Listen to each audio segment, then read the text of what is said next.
कृषि दर्शन कृषि दर्शन कृषि दर्शन कृषि दर्शन कृषि दर्शन कृषि दर्शन। जोहार। कृषि दर्शन कार्यक्रम में सभी किसान भाई बहनों का बहुत बहुत स्वागत है। कार्यक्रम की शुरुआत हो चुकी है। आइए सबसे पहले देखते हैं कृषि समाचार। नमस्कार, कृषि समाचार में आपका स्वागत है। मैं हूं आपके साथ गौतम। आइए देखते हैं आज कृषि समाचार में क्या है खास। राज्य के किसान काजू का फल बाग लगाने के लिए ले सकते हैं अनुदान की सुविधा। रांची में हुआ भारतीय दुग्ध दिवस का आयोजन। गेहूं के बेहतर उत्पादन के लिए लगाएं उन्नत प्रभेद K9107। और अब समाचार विस्तार से। बागवानी विशेषज्ञों का मानना है कि झारखंड के कई जिलों में काजू की बहुत अच्छी खेती की जा सकती है। इसके लिए किसानों को प्रेरित करना होगा, सहयोग देना होगा और स्वयं किसानों को भी काजू की खेती के लिए आगे आना होगा। इसी उद्देश्य को लेकर झारखंड राज्य बागवानी मिशन राज्य के किसानों को काजू फलबाग की स्थापना के लिए अनुदान की सुविधा मुहैया करा रही है। इस सुविधा के तहत परियोजना लागत का अधिकतम 40% अनुदान का प्रावधान है। पिछले दिनों रांची डेयरी परिसर में श्वेत क्रांति के जनक डॉक्टर वर्गीज कुरियन के जन्मदिवस पर भारतीय दुग्ध दिवस का आयोजन किया गया। इस अवसर पर डेयरी उद्योग और इसके सहकारिता आधारित आर्थिक पक्षों पर डॉक्टर कुरियन के योगदान की चर्चा की गई। कार्यक्रम में शामिल कार्यपालक अभियंता M.N. द्विवेदी और प्रबंध निदेशक B.S. खन्ना ने Jharkhand state milk cooperative producers federation limited, clean milk federation और दुग्ध उत्पादक सहयोग समिति में महिलाओं की भागीदारी बढ़ाने पर जोर दिया। जो किसान मटर फसल लगाए हुए हैं वो इसमें पाउडर मिल्ड्यू रोग के लक्षण देखते ही सल्फर फंजीसाइड दवा से बने घोल का छिड़काव करें। यदि फूल या फल लग चुका हो तो इस रोग के नियंत्रण के लिए कार्बेंडाजिम दवा का उपयोग करें। इस समय मटर फसल में पाउडर मिल्ड्यू रोग लगने का खतरा रहता है। मटर के पौधे में जिस हिस्से में इस रोग का लक्षण दिखता है वहाँ पाउडर यानी चूर्ण जैसा पदार्थ दिखने लगता है। किसान भाई, आप अपने मटर फसल में इस तरह का लक्षण देखें तो अविलंब दवाइयों का छिड़काव करें। ये दवाइयाँ कौन सी हैं और इनकी मात्रा कितनी होनी चाहिए, आइए जानते हैं अपने विशेषज्ञ से। मटर की फसल में लगने वाले जो प्रमुख रूप बीमारी है वो है पाउडर मिल्ड्यू। इस बीमारी को नियंत्रित करने के लिए किसान भाइयों को रोग के लक्षण जैसे ही दिखाई पड़ने लगे उस समय सल्फर फंजीसाइड 2 ग्राम प्रति लीटर पानी में डाल के छिड़काव करें। यदि फूल आ चुका है और फली लग चुकी है या फूल आने की स्थिति में ये बीमारी आती है तो उस समय कार्बेंडाजिम 1.5 ग्राम प्रति लीटर पानी में डाल के छिड़काव करें तो ये बीमारी को आप नियंत्रित कर सकते हैं। जो किसान समय से गेहूं की बुआई करना चाहते हैं तो अच्छी उपज के लिए ऐसी किस्मों का चयन करें जो झारखंड के मौसम और मिट्टी के अनुकूल हो। ये किस्में कौन सी हैं, आइए जानते हैं अपने विशेषज्ञ से। जो किसान भाई जो सही समय पर लगाना चाहते हैं यानी 15 नवंबर से 30 नवंबर के आसपास, उनके लिए जो किस्में हैं K9107 है, उसके बाद HUW 468 है, DBW 39 है। ये 3 किस्में हैं जो झारखंड के लिए अनुशंसित है और ये सही समय पर यदि किसान भाई लगाते हैं तो इन किस्मों का चयन करें। किसान अगर पॉली हाउस में बिछड़ा उत्पादन कर रहे हैं तो पौधों को पानी पटाने के लिए झरने का इस्तेमाल कर सकते हैं। ये प्रो ट्रे में लगे बिछड़ों के पटवन के लिए भी एक कारगर उपकरण माना जाता है। आइए जानते हैं आज के लिए क्या है कृषि विशेषज्ञ की सलाह। जो किसान टमाटर फसल की खेती कर रहे हैं वो इस मौसम में होने वाले विभिन्न कीटों के हमले को रोकने के लिए टमाटर के खेत में पक्षियों को बैठने के लिए जगह बनाएं। और अब एक नजर राज्य के 5 प्रमुख शहरों के मौसम के मिजाज पर। आज राज्य के 5 प्रमुख नगरों के अधिकतम और न्यूनतम तापमान कुछ इस प्रकार दर्ज किए गए। रांची का अधिकतम तापमान 27 डिग्री सेल्सियस और न्यूनतम 14 डिग्री सेल्सियस। जमशेदपुर का अधिकतम तापमान 30 डिग्री सेल्सियस और न्यूनतम 14 डिग्री सेल्सियस। मेदिनीनगर का अधिकतम तापमान 31 डिग्री सेल्सियस और न्यूनतम 15 डिग्री सेल्सियस। देवघर का अधिकतम तापमान 28 डिग्री सेल्सियस और न्यूनतम 17 डिग्री सेल्सियस। वहीं धनबाद का अधिकतम तापमान 28 डिग्री सेल्सियस और न्यूनतम 15 डिग्री सेल्सियस रहा।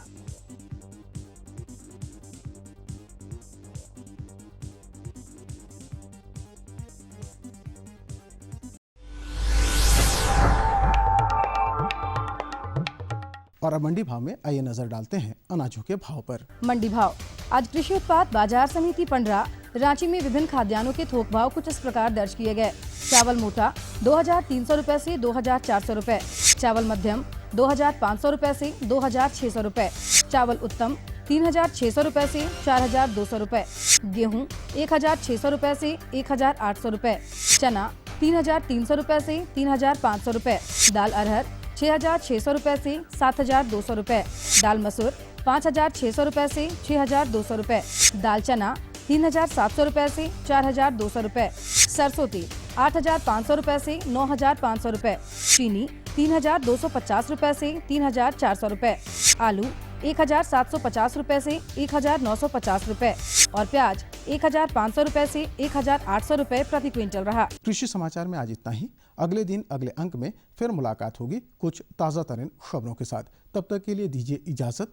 नमस्कार, जोहार। राज्य के किसान भाई बहन, कृषि समाचार में हमने देखा मंडी का भाव, मौसम का मिजाज और खेतीबाड़ी से जुड़ी हुई तमाम तरह की खबरें और जानकारी। आगे हम आपके लिए कई जानकारी लेकर के आए, लेकिन उससे पहले लेते हैं एक छोटा सा विराम। ये लो और बताओ। बस। अरे ये क्या भैया जी, बस इतनी सी रासायनिक खाद? किसानी छोड़ रहे हो क्या? किसानी नहीं, नादानी छोड़ रहे हैं। मिट्टी की जांच कराई है। अब तो लालाजी जितनी जरूरत है उतने ही उर्वरक खेत में डालेंगे। हाँ, किसान भाई आज ही अपने जिले की नजदीकी भूमि परीक्षण प्रयोगशाला में मिट्टी की जांच जरूर करवाएं और मिट्टी में पोषक तत्व, नमी व पौधे के विकास को देखते हुए केवल जरूरत के अनुसार ही पोषक तत्व डालें। और हाँ, मिट्टी में गंधक, जस्ता, बोरोन जैसे सूक्ष्म पोषक तत्वों का पता लगाना भी न भूलें।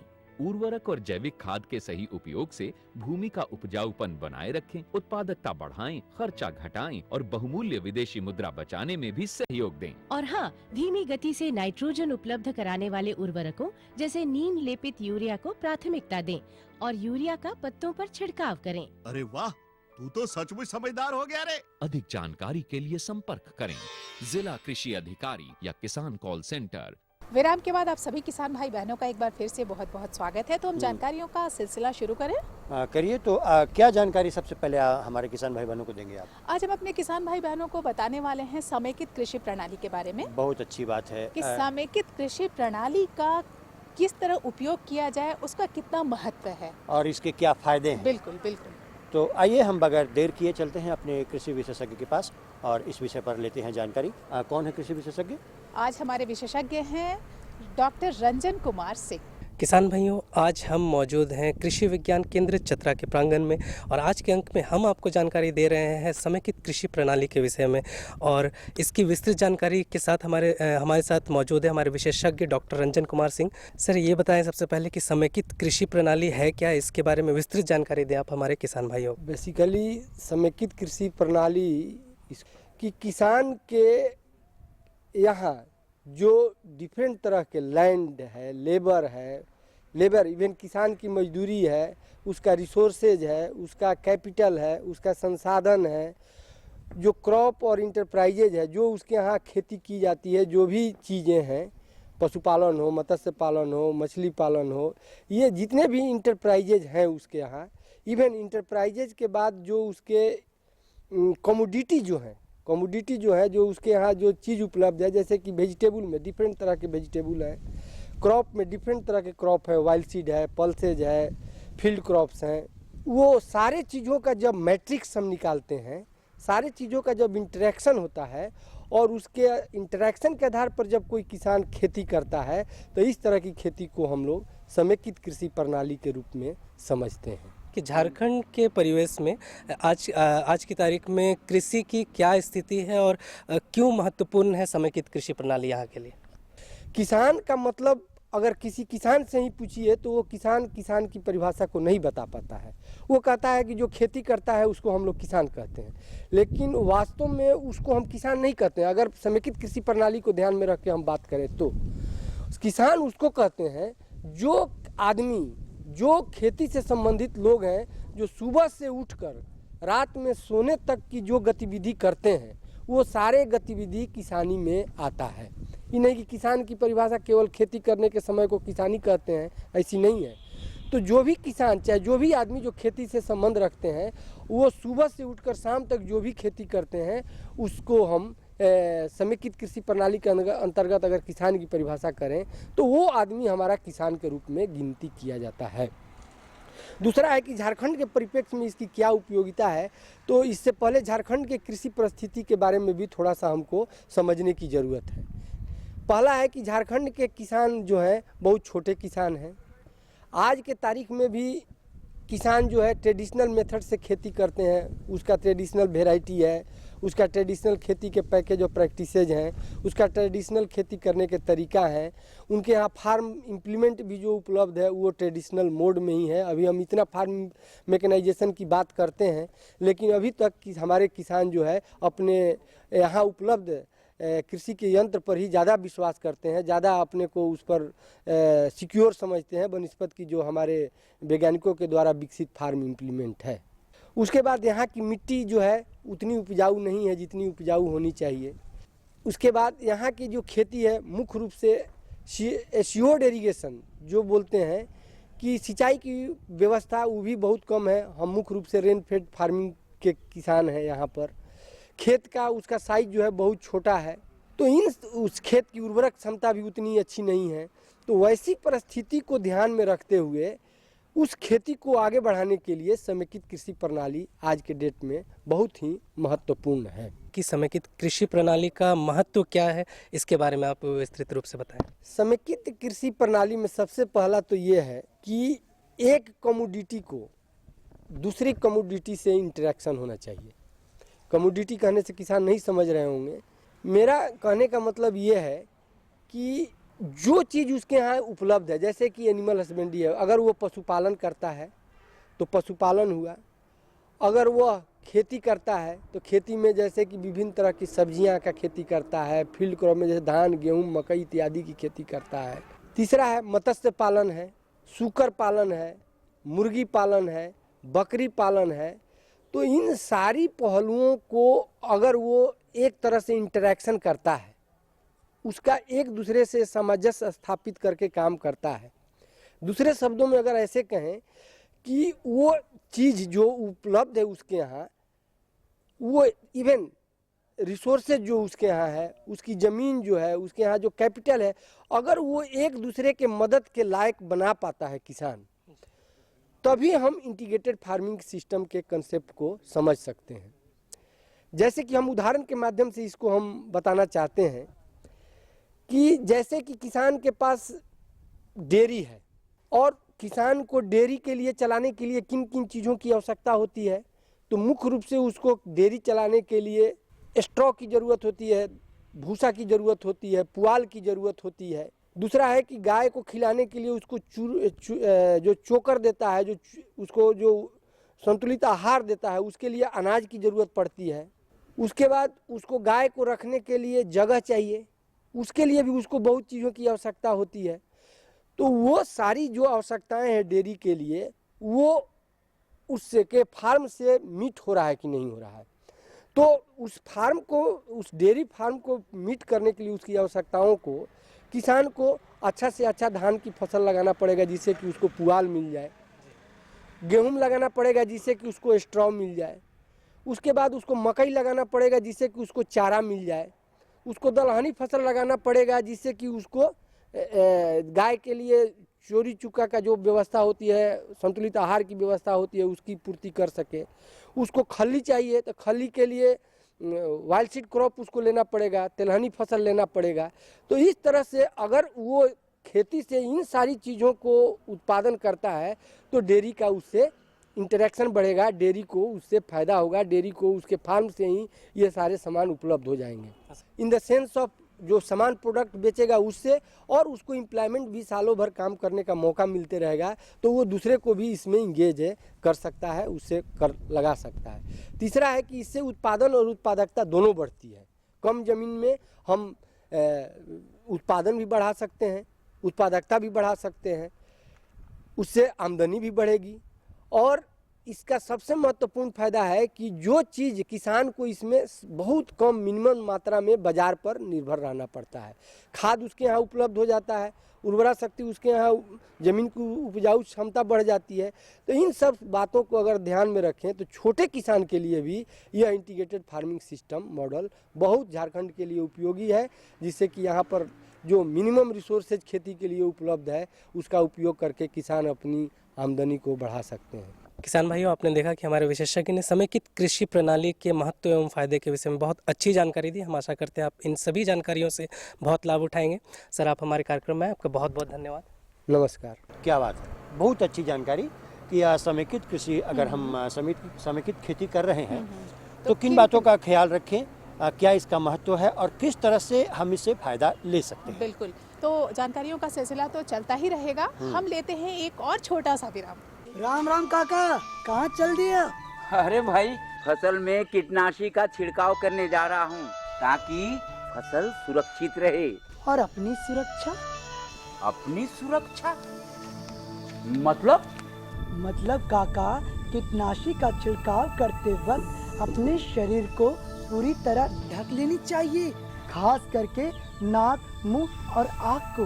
हाथ में दस्ताने पहनकर ही कीटनाशी का प्रयोग करना चाहिए। तो क्यों? क्योंकि काका, कीटनाशी विषैले होते हैं, इससे हमारा स्वास्थ्य खराब भी हो सकता है और इसके बुरे परिणाम भी हो सकते हैं।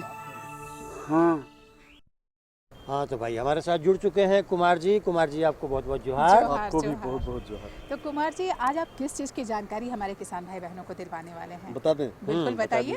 किसान भाइयों, पहले आपको भी बहुत बहुत जोहार। किसान भाइयों, यूँ तो झारखंड में व्यापक पैमाने पर मटर की खेती होती है, लेकिन सलाद मटर की खेती कैसे की जाती है? जी हाँ, चौंकिए नहीं, इस प्रजाति का नाम ही है सलाद मटर। इसकी खेती कैसे की जाती है और इसके कौन कौन से प्रभेद हैं, इस पर विस्तृत जानकारी के लिए हम आपको लिए चलते हैं अपने विशेषज्ञ के पास। और हमारे विशेषज्ञ हैं डॉक्टर RS पान। तो आइए जानते हैं उनसे। किसान भाई, आप लोग मटर लगाए हैं, लेकिन एक नई तरह की मटर जिसे सलाद मटर के नाम से जाना जाता है, तो सलाद मटर की वैज्ञानिक कैसे करें, इस विषय पर चर्चा के लिए अनुसंधान केंद्र प्लांडू से वरिष्ठ वैज्ञानिक डॉक्टर RS पान साहब हैं। पहले किसान भाइयों को बताएं कि ये सलाद मटर है क्या और किसान की इसको कैसे उपयोग में लाएं। मटर की एक प्रजाति है जिसको सलाद मटर कहते हैं। जैसे हम मटर छीमी से दाना निकल के, हरा दाना को हम खाते, जो मिठास युक्त होते हैं, बड़े आकार के होते हैं।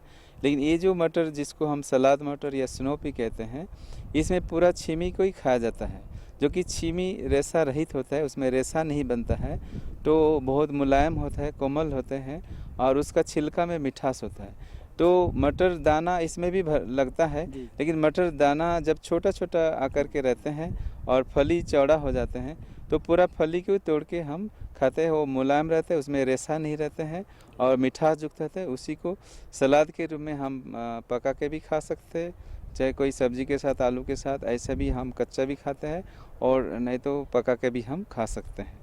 अब हम डॉक्टर साहब से जानेंगे कि सर, इसकी खेती अगर किसान भाई करना चाहेगा तो कैसे करे। सबसे पहले जो है भूमि का चुनाव करना है, तो किस तरह का भूमि हो? जी हाँ, यहाँ का जो झारखंड का जो हल्की बालुई दोमट मिट्टी है, ये मिट्टी इस मटर की खेती के लिए बहुत ही उपयुक्त है, जो कि ये सलाद मटर एक मटर का ही दूसरी प्रजाति है। तो ये सलाद मटर का भी खेती बहुत सफलतापूर्वक यहाँ की जा सकती है यहाँ का जो हल्की दोमट मिट्टी में। लेकिन मिट्टी को अच्छी तरह से तैयार कर लेना है, अच्छा तरह से जुताई करके भुरभुरा कर लेना है। उसके बाद क्यारी बना के क्यारी में हम बुआई करते हैं। लेकिन उससे पहले ज़मीन तैयारी के समय हम उसमें गोबर की साड़ी हुई खाद 200 से 250 क्विंटल प्रति हेक्टेयर के दर से प्रयोग करते हैं। और फिर खेत की जब हम क्यारी बना लेते हैं, बुआई से पहले हम ज़मीन पर, मैंने क्यारी पर जो रासायनिक खाद है, जैसे urea 22 kilogram urea, 375 kilogram single super phosphate और 700 किलोग्राम म्यूरेट ऑफ पोटाश प्रति हेक्टेयर के दर के प्रयोग करते हैं, तब बुआई करते हैं। और बुआई से करीब 25 से 30 दिन बाद जब हम पौधा में खरपतवार निकालते हैं और मिट्टी चढ़ाते हैं, उससे पहले और 22 किलोग्राम यूरिया टॉप ड्रेसिंग के रूप में हम दोनों लाइन के बीच में प्रयोग करते हैं। करने के बाद फिर हम मिट्टी चढ़ा देते हैं, फिर हम सिंचाई कर देते हैं। डॉक्टर साहब आप हमें बताएं किसान भाइयों की कि और क्या सावधानियां बरतें अगर मटर की खेती कर रहे हैं तो और क्या क्या सावधानी लें जिससे उनका उपज दर ज़्यादा हो। जी हाँ, जैसे बुआई से पहले हम एक हल्की सिंचाई कर देना चाहिए, जो कि ये सूखा का मौसम है तो अच्छी अंकुरण के लिए पहले एक हल्की सिंचाई कर दे, और नहीं तो बुआई के बाद एक हल्की सिंचाई कर देना चाहिए। और जो कि जड़ा का फसल है इसमें पानी का आवश्यकता कम होते हैं, तो हफ्ता में एक दिन पानी देने से, सिंचाई देने से चल जाता है। और समय समय पर खरपतवार निकालते रहना चाहिए। और जैसे मैंने बताया 1 महीना बाद निकाई गुड़ाई करके फिर वो जो 22 किलोग्राम यूरिया का टॉप ड्रेसिंग करके फिर मिट्टी चढ़ा देते हैं। मिट्टी चढ़ाने के बाद हम एक सिंचाई अवश्य कर दे। और किसान भाई ज़रूर ध्यान में रखें, जब फूल आते हैं और जब उसमें दाना भरते हैं, मैंने फली का जब विकास होता है उस समय मिट्टी में नमी रहना अति आवश्यक है। तो आजकल जैसे उन्नत तरीक़े से हम लोग, जैसे आप यहाँ पर देख रहे हैं, ऊंचा बेड बना के और उसके ऊपर हम प्लास्टिक मल्च लगा के और उसमें हम कर रहे हैं। उससे हमारा बहुत लेबर का बचत होता है। वो जितना खाद हम देते हैं पौधा को ही मिलता है, जो पानी देते हैं वो पौधा को ही मिलता है। तो हम ड्रिप सिंचाई के माध्यम से जो पानी देते हैं, तो इस तरीके से भी किसान भाई खेती कर सकते हैं, जिसमें खर्चा कम और जल्दी हमारा फसल तैयार हो जाता है, उसमें लाभ होता है। और इसमें ऐसा हम लोग देखे हैं इस जगह पर ज़्यादा कीड़ा और बीमारी का प्रकोप नहीं होता है, क्योंकि हमारा जो किस्म हमने विकास किए हैं इस सलाद मटर के लिए, उसका नाम है स्वर्ण तृप्ति। तो ये जो मटर में एक प्रमुख जो बीमारी होते हैं, पत्ती का बीमारी, उसको चूर्णी लासिता कहते हैं, पाउडर मिल्लू, तो वो प्रतिरोधी किस्म है। तो इसलिए हमको कोई छिड़काव उसके लिए ज़रूरत नहीं है। और ऐसे भी मुरझा रोग अभी तक यहाँ उतना ज़्यादा पैमाने पर नहीं आ रहा है, लेकिन कोई किसान का खेत में यदि इसका प्रकोप होता है तो बीज को उपचार करके, जैसे बेविस्टिन दवा 2.5 ग्राम प्रति किलो बीज के दर से उपचार करके तब बीज का बुआई करने से मुरझा रोग से हमारा छुटकारा मिल सकता है।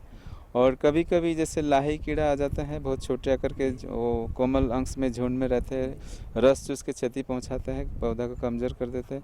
उसके लिए जैसे वो रोगर दवा हम 1 से 2 मिलीलीटर प्रति लीटर पानी में घोलकर हम छिड़काव कर सकते हैं। लेकिन किसान भाई एक चीज़ ज़रूर ध्यान में रखें, यहाँ ये जो मटर का पत्ती चिकना पत्ती है, इसमें जब हम कोई दवा का घोल प्रयोग करते हैं वो रुकती नहीं है, गिर जाता है। इसके लिए इसमें मतलब जैसे टिपल है, स्टिकर जिसको बोलते हैं, या सार्फ साबुन का फेन दे के घोल में दे के, तब जिससे वो हम जो प्रयोग करें, छिड़काव करें, वो उसमें रहे, कम से कम 1 घंटा 2 घंटा रहे, जिससे अंदर जाएगा तब वो असर करेगा। डॉक्टर साहब अंतिम सवाल कि किसान भाई अगर सलाद मटर लगाना चाहते हैं तो उसका बीज कहाँ से उपलब्ध करें, कहाँ से मिल पाएंगे? जी हाँ, जैसे ये जो सलाद मटर का किस्म अभी हमारे इस केंद्र से ही, अनुसंधान केंद्र से हम लोग विकास किए हैं, जिसका बीज हमारा केंद्र से प्राप्त करके किसान भाई अभी भी लगा के खेती कर सकते हैं। अभी भी समय है, जैसे हम लोग अक्टूबर महीना से शुरू कर देते हैं लगाना, लेकिन जो कि मटर है अभी भी ठंडा रहेगी फरवरी तक, तो किसान भाई अभी भी कर सकते हैं। क्योंकि हमारा जो किस्म है इसमें जो कि ये हम दाना भरने से पहले इसको तोड़ लेते हैं, तो जल्दी तुड़ाई हो जाता है। तो बुआई से करीब करीब 70 से 75 दिन में इसका तुड़ाई शुरू हो जाता है, जो कि हम जैसे वो फली जब चौड़ा हो जाता है, दाना छोटा छोटा देखते हैं, उसी समय हम तोड़ लेते हैं। पूरा फली को हम खाने में इस्तेमाल करते हैं, जो कि रेसाहीन है। तो इसलिए अभी भी समय है, किसान भाई हमारे इसके अंदर पर आके ये स्वर्ण तृप्ति जो हमारा किस्म है, इसका बीज यहाँ से प्राप्त करके यहाँ सफलतापूर्वक सलाद मटर की खेती इस झारखंड के क्षेत्र पर कर सकते हैं। डॉक्टर साहब आपने किसान भाइयों को बड़ी अच्छी जानकारी दी। किसान भाई अगर डॉक्टर साहब के कहे गए बातों को अगर अमल करते हैं तो आप सलाद मटर की खेती करके ज़्यादा से ज़्यादा लाभ कमा सकते हैं। डॉक्टर साहब ने बड़ी अच्छी जानकारी, धन्यवाद। किसान भाई जोहार। क्या बात है, मटर के बारे में तो हम लोग सब कोई वर्षों से जान रहे हैं, लेकिन सलाद मटर के बारे में बहुत कम लोग ही जानते हैं। इस मटर की ऐसी प्रजाति है कि इसका छिलका तक आप खा सकते हैं। हाँ, बिल्कुल, इतना मीठा खाने में लगता है कि इसके छिलका का भी उपयोग होता है। और इसका नाम ही है सलाद मटर। और इसका ज़्यादा से ज़्यादा हम उपज लें, इसके लिए कौन से प्रभेद हैं और कैसे इसकी खेती करें, ये हम सभी ने देखा, जाना, समझा। हमको लगता है कि आज का अंक अब जी, हमें बिल्कुल। बोल रहा है कि भाई अब इजाजत ले लें हम किसान भाई बहनों से। पहले पता तो नोट करा दें। हाँ, तो कागज कलम उठाइए और लिखिए हमारा पता है कृषि दर्शन कृषि प्रकोष्ठ द्वारा केंद्र निदेशक दूरदर्शन केंद्र रातू रोड रांची। हमारा पिन संख्या है 834001। पता तो आपने नोट कर ही लिया है किसान भाई बहनों, लेकिन कृषि संबंधी किसी भी तरह की जानकारी लेनी हो या सुझाव देना हो तो आप हमें खत अवश्य लिखें। आप खत लिखेंगे तभी हम आपकी कृषि संबंधी समस्याओं का समाधान करवा पाएंगे। इसके साथ ही हमारे मंगरा भाई, हमारे पत्रकार बंधु और हमारी पूरी टीम को दीजिए इजाजत। जोहार।